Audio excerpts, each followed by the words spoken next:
กันจ้าเที่ยมาอยู่ไหนเพิ่นล่ะฮะเอาขาไก่เมียแพงผู้เป็นผัวยาแทงคำเบาเห็นผัวเท่าแม่เท่าให้ยังเกียงโต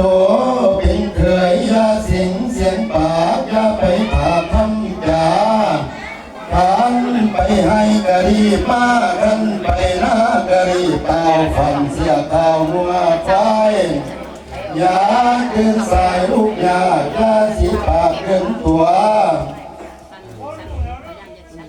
ผัวเป็นผัวให้หาเมียจนแก่ให้คือแม่ของตัวยาพาโนรบ้านยาขี้คานเอาผุกสุ่มนอนเม้น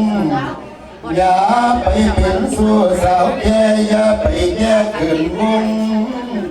อย่าไปโกงใส่โคตรอย่าเบาปวดท่านเห็นเหตุบ่เป็นให้ถามใครอย่าไปใหญ่กว่าลุงอย่าไปสูงกว่าป่าอย่าไปลาวงวาน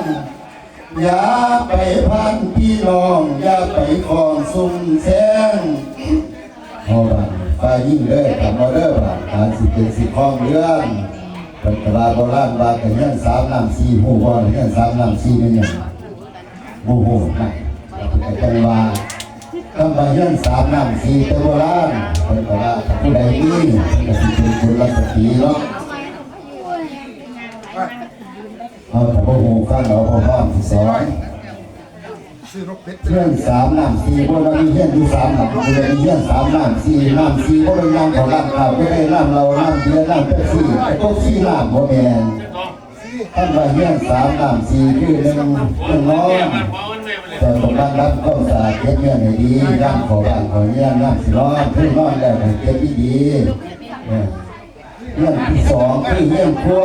เพราะมันกินก็ซีเมฆข้างล่างเขาต้องเรียนให้มันสะอาดไว้นั่นก็คือว่าผู้เป็นผัวมาหอดสะอาดดีเลยเนี่ยกูแต่ว่าห้องน้ำเฮี้ยนสามอีกเฮี้ยนหนึ่งคือเฮี้ยนผมโมเมนต์สปอยว่าโอ้กูขายขาดเลยน้องบอกสอนเป็นไฟมันให้ยังโมเมนต์นะเขาต้องเป็นดีเฮี้ยนผมเป็นการเอาว่าเขาสิปฏิบัติเป็นไหนโบราณเป็นสอนมากกับนี่เป็นพวกพิธีนะทั้งระน้ำซีก็คือเรื่องน้ำใจเก่านั่นแหละต้องดีต้องใสสะอาดก็ผัวพวกคนพวกโครงการนั่นคือน้ำซีน้ำที่สองคือน้ำกินยาขาโผล่มาเฮี้ยน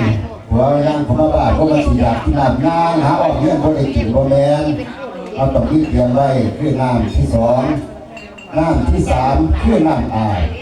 น้ำอาบนี่คือต้องไปเบิ่งแต่ตะกี้มันเป็นโอ่งสมุนเป็นก๊อกหรอวะไม่ได้ง่ายหรอกแต่ว่าสุดท้ายคือน้ำเขาต้องกินให้ท่านที่ว่าพุทธดาเป็นเสียงมาเบิ่งนั่นแหละเรื่องนี้ปฏิบัติดีเลยเป็นแต่มันอยู่กับปกปักรักษาเป็นจำเอา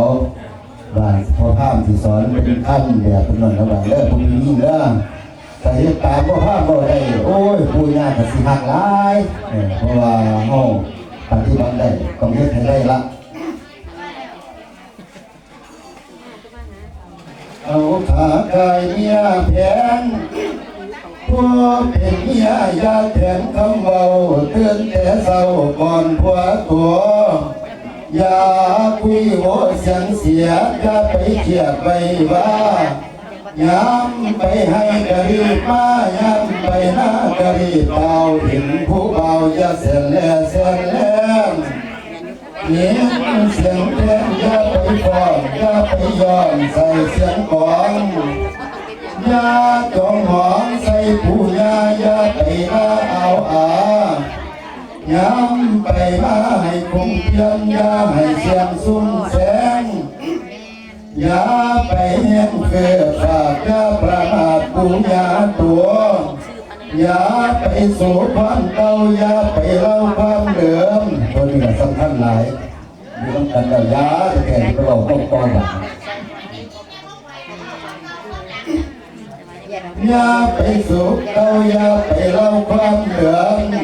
อย่าไปเสริมคนอื่นอย่าไปดื่มเสียงคนอย่าไปหุ่นของเพิ่นทั้งเพิ่นจังให้หันทั้งเพิ่นหลังจังให้ซอย ให้ไปคอยย้ำเห็นโพดเห็นวงอย่าไปโกงเถียงพอเถียงแม่เห็นคนแก่ให้ปราศัยอย่ากันไล่ปล่อยผีปล่อยห้างปล่อยเดี๋ยวกับปล่อยไปปล่อยเพราะตัดสตังค์ก็ดีแน่น้ำปล่อยก็ปล่อยให้ใจเราเพียงเดียวที่สุดปล่อยปล่อยบรรดาอย่าจะปล่อยผีปล่อยห้างอย่าจะไล่ปล่อยผีปล่อยห้างอย่าไปลาพี่น้องทั้งผัวอย่าไปมัวสุราเบียบัวน้ำขึ้นโพให้เกียบขึ้นเกียบตองอย่าเสียงหวานร้องเพลงเอ็นอย่าไปเล่นป่าหมู่ป่าฝูง